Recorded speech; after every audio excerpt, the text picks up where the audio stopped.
আমাদের রক্তস্নাত জুলাই গণ অভ্যুত্থানের পরে বাংলাদেশের যে একটা পুনর্গঠন, আহ, আমাদের রাষ্ট্রের গণতান্ত্রিক রূপান্তর, আমাদের নতুন যাত্রা, নতুন একটা রাজনৈতিক বন্দোবস্ত প্রতিষ্ঠা, তার মধ্যে যেমন রাজনৈতিক অধিকারের প্রশ্ন আছে, সেটার জন্য একটা জবাবদিহিমূলক রাষ্ট্র ব্যবস্থা প্রতিষ্ঠা করা, ক্ষমতার ভারসাম্য তৈরি করা, সে বিষয়ে প্রয়োজনীয় যে সাংবিধানিক সংস্কার, প্রাতিষ্ঠানিক সংস্কার, আইনি সংস্কার, সেই সব বিষয়ে কিন্তু একটা প্রস্তুতি ইতিমধ্যে তৈরি হয়েছে। জুলাই জাতীয় সনদ তৈরি হয়েছে দীর্ঘ আলাপ আলোচনার মধ্য দিয়ে। সেটা যেমন বাস্তবায়ন করার ব্যাপার আছে, তেমনি আহ, এই দেশের একটা বৈষম্যহীন বাংলাদেশ করতে গেলে শ্রেণী, ধর্ম, জাতি, লিঙ্গীয় পরিচয় নির্বিশেষে প্রত্যেক পরিচয়ের মানুষের যে অর্থনৈতিক মুক্তি, সামাজিক মুক্তি, তাদের যে মর্যাদা এবং অধিকারের প্রশ্ন, সেই প্রশ্নে আমরা মনে করি যে আহ, গণতান্ত্রিক ব্যবস্থা প্রতিষ্ঠা যেমন করতে হবে, তেমনি গণতন্ত্রের উপযোগী দল, তার জনপ্রতিনিধিও তৈরি করতে হবে।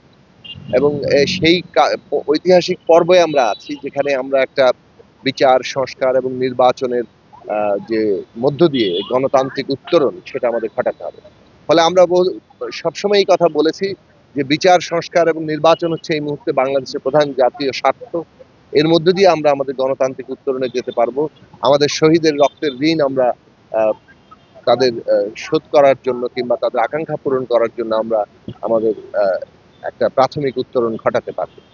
তো সেই কারণে বিচার, সংস্কার এবং নির্বাচন এই মুহূর্তে প্রধান জাতীয় স্বার্থ। এর যে পথরেখা তৈরি হয়েছে মধ্য ফেব্রুয়ারির মধ্যে নির্বাচন সম্পন্ন করা, এই নির্বাচনের সাথে সংস্কার বাস্তবায়ন এখন অঙ্গাঙ্গিভাবে জড়িয়ে গেছে। সংস্কার বাস্তবায়ন করতে গেলে গণভোট লাগবে এবং জাতীয় সংসদ এবং সংবিধান সংস্কার পরিষদের নির্বাচন লাগবে। কাজেই এই নির্বাচন সম্পন্ন হওয়া দরকার, এর কোনো বিকল্প নেই আমাদের সামনে। এবং এই নির্বাচন যাতে কোনোভাবে ক্ষতিগ্রস্ত না হয়, আমাদের সকলেরই সম্মিলিতভাবে জনগণের ঐক্যের মধ্যে দিয়ে আমাদেরকে সেই কাজটা সম্পন্ন করতে হবে। আমরা দেখছি নানাভাবেই নির্বাচন বাধাগ্রস্ত হয়, এরকম অনেক তৎপরতা হচ্ছে, বিশেষত পতিত ফ্যাসিস্টদের দিক থেকে আছে। এবং নানানভাবে অনেক গোষ্ঠী তাদের দলীয় স্বার্থ বলেন, সংকীর্ণ স্বার্থ বলেন, গোষ্ঠী স্বার্থ বলেন, তার মধ্য দিয়ে সেগুলো চরিতার্থ করতে তারা আসলে নির্বাচনকে নানাভাবে ক্ষতিগ্রস্ত করার চেষ্টা করছে। এইটা আমরা মনে করি যে সকলকে এখান থেকে বিরত হওয়া দরকার। আর জনগণের যে ঐক্য তৈরি হয়েছে, সেই ঐক্যের মধ্য দিয়েই এইগুলোকে আমাদের প্রতিরোধ করতে হবে। ফলে নির্বাচন মধ্য ফেব্রুয়ারির মধ্যে হতে হবে। এটা বাংলাদেশের অগ্রগতির জন্য, বাংলাদেশে গণতান্ত্রিক উত্তরণের জন্য এই মুহূর্তে একটা অপরিহার্য বিষয়। এবং যে সংস্কারের আহ, সম্ভাবনা তৈরি হয়েছে জুলাই জাতীয় সনদ তৈরির মধ্যে দিয়ে, সেটা বাস্তবায়ন করার জন্য দরকার।